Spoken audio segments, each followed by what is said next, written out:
Hey guys, this is Angie McCoy. This week we were supposed to focus on chapter 6, and my topic was the parts that I liked best about the chapter and the parts that I didn't like so much. I liked the beginning of the chapter when it says specifically that standardized tests should be used with caution and or not used at all when assessment techniques, content, and norms are not applicable because of an individual's gender, age, race, national origin, religion, sexual orientation, disability, language, or socioeconomic status. It is hard to find norms when you're dealing with different types and races of people. It says it is not entirely clear at this time how test publishers will deal with the issues of diversity, but it should be clear to test users that each test must be chosen carefully for each client. Some helpful suggestions are reviewed on the next page, and in that section I found that I liked when it said, in sum, counselors should be skilled in evaluating assessment instruments and, more important, have resources available for this purpose. I think if we're supposed to give the tests, that we should have the resources and the research behind us before we actually do this.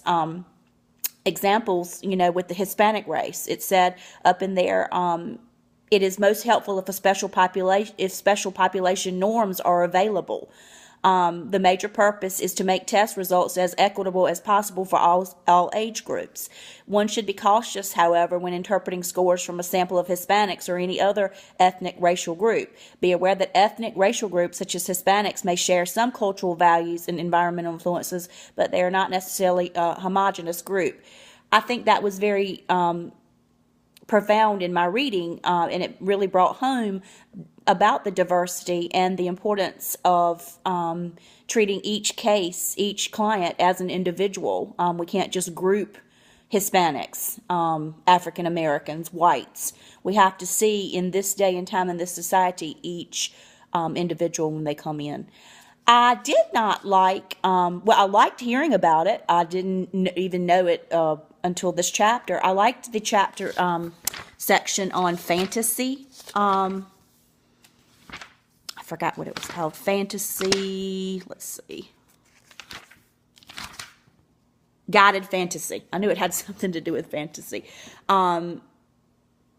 Because as you're sitting and talking with clients, often a lot of information will come out that they might not even be realizing what they're saying, but the counselor who is listening is picking up on it. So I would like some more information on the guided fantasy, because it more than ever, I feel like instead of having a job, we need to focus on having a career, something that makes us joyful and want to get up and go to work every day.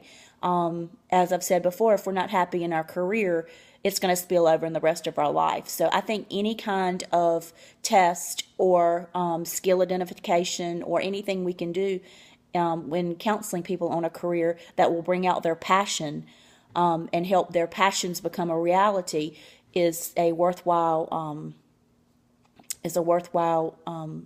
thing to research at all times. I think people don't understand a lot of times, because me coming from having not been happy in a career, it does spill over into the rest of your life when you're not happy at your job, because that's what you spend most of your time doing. So I think anything that we can do as career counselors to keep people on the right track, giving them the right resources, the right skills assessments to help make their dreams of a passionate career come true is what we should do. I also liked the autobiography.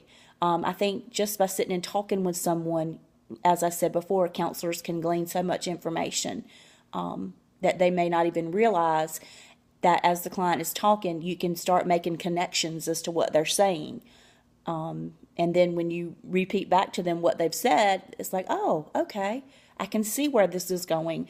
I can see how I, for example, was a school teacher and not necessarily happy employing some counseling techniques, but I can see how that has led me to wanting to counsel and teach older and coach older individuals.